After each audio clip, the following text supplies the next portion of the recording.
Project Blue Book, the 17-year investigation that already knew the answer.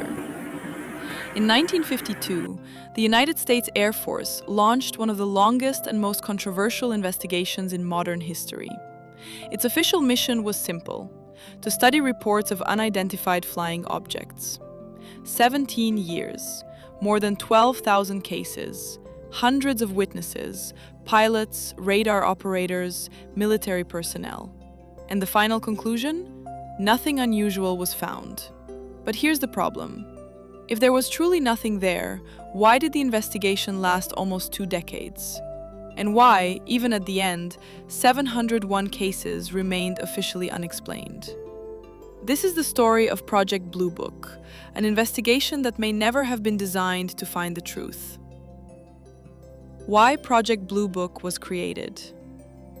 The late 1940s and early 1950s were a time of anxiety. The Cold War had begun. Nuclear weapons were real.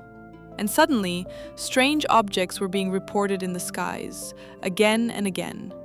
Not just by civilians, by commercial pilots, by Air Force pilots, by radar systems designed to detect enemy aircraft. Newspapers ran sensational headlines. Public concern grew. And the worst possible answer for the US military was, "We don't know." In the context of the Cold War, ignorance looked like weakness. So in 1952, the Air Force created Project Blue Book. Its public purpose was scientific investigation. Its practical purpose was far more strategic: to calm the public and control the narrative. How it was supposed to work. On paper, Project Blue Book looked rigorous and objective. Every UFO report would be collected, documented, analyzed, and classified by experts.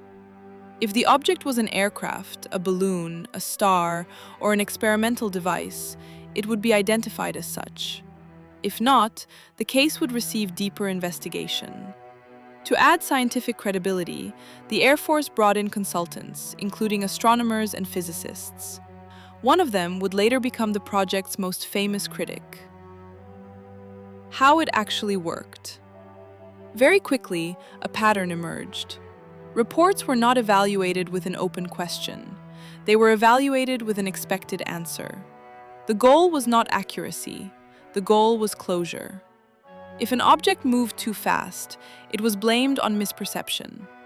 If it maneuvered sharply, atmospheric effects. If radar confirmed it, equipment malfunction. In many cases, explanations were assigned without field investigation, without interviewing key witnesses, and without analyzing all available data. The priority was simple: close the case and move on. J. Allen Hynek, the man inside the system. Dr. J. Allen Hynek joined Project Blue Book as a skeptic. He was an astronomer, a scientist, someone expected to debunk mistaken sightings. At first, he agreed with the project's assumptions. Most cases, he believed, had ordinary explanations. But over time, something began to bother him. The strongest cases, those involving trained pilots, multiple witnesses, and radar confirmation, received the weakest explanations. The more credible the report, the faster it was dismissed.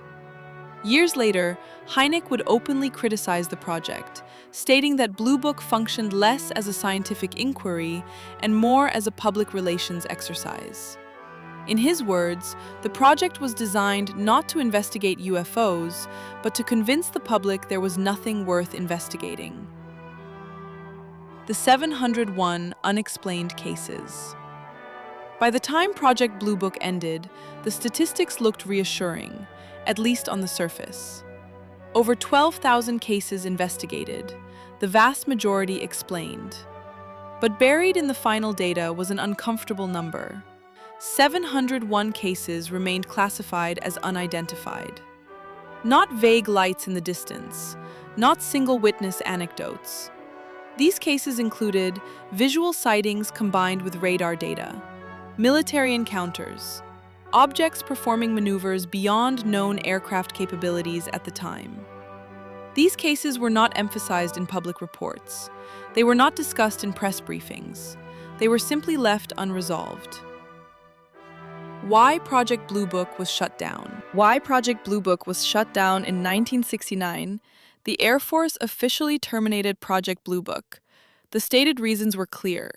UFOs posed no threat to national security, they were not foreign technology, and they offered no scientific value. The decision followed the release of the Condon Report, a study widely criticized later for its apparent bias toward dismissal. J. Allen Hynek publicly opposed shutting down the project. He argued that the most important questions had never been properly examined, but the decision had already been made. The investigation was over, at least officially. What was left out of the story? What didn't make it into the final narrative? Classified annexes, missing documentation, witness testimony that contradicted official conclusions, pressure placed on military personnel to remain silent, and a coordinated effort to downplay unexplained cases in the media. Project Blue Book did not prove the existence of extraterrestrials, but it demonstrated something else entirely. When a question is inconvenient, the priority is not answering it, it's controlling it. The connection to modern UAPs. Decades later, the story resurfaces. The Pentagon now openly acknowledges encounters with unidentified anomalous phenomena, UAPs. The characteristics sound familiar: extreme acceleration, no visible propulsion, seamless movement between air and water, confirmation by both pilots and sensors. This time, however, the language has changed. Officials now admit, "We don't know what they are." The same sentence that could not be spoken in 1952. A question for the viewer. If Project Blue Book was truly a search for truth, why was so much of that truth buried? And if today's investigations are only just beginning, what if this is not a new story at all, but simply the next chapter of one that never really ended?